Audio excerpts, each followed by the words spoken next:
Hey guys, I'm back again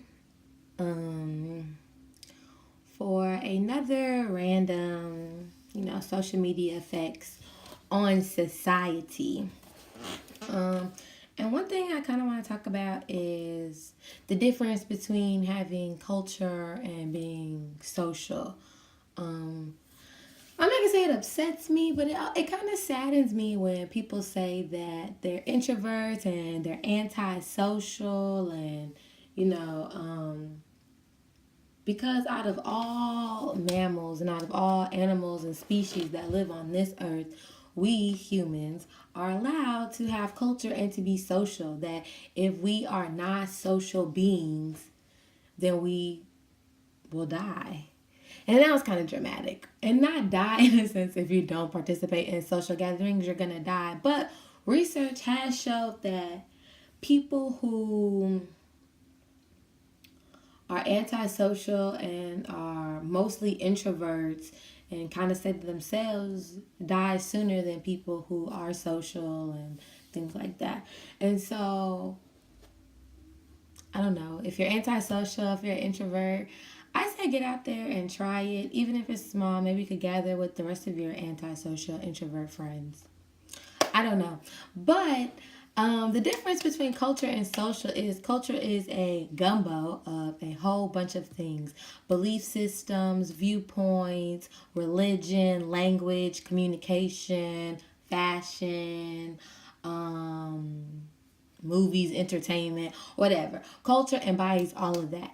So, an African American female student belongs to three different types of cultures. Not she's a part of the female culture, which has their own types of viewpoints, understandings,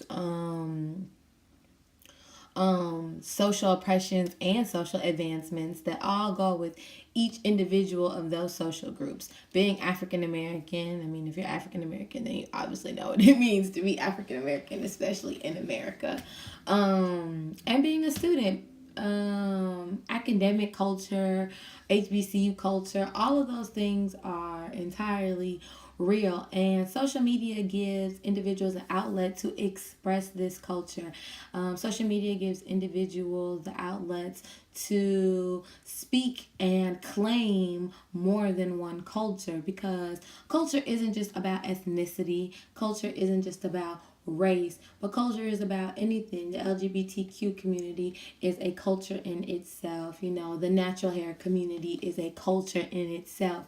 So being a part of a culture is something that's really beautiful and brilliant.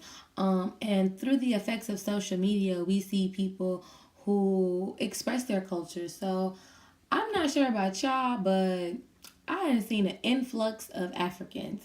And I know nothing about Africans, nothing about Nigerians, and they got a whole bunch of culture and they're always expressing it. And we see that when you follow individuals, or even on your explore page or the shade room, and you see interracial couples, that's a culture. Or you see Nigerian weddings and they making it rain on the bride, or they're making it rain on the couple. That's part of their culture. And people who aren't part of the Nigerian culture, or if you're like me and you never even knew anything about that, then you're able to gain knowledge and you're able to learn more.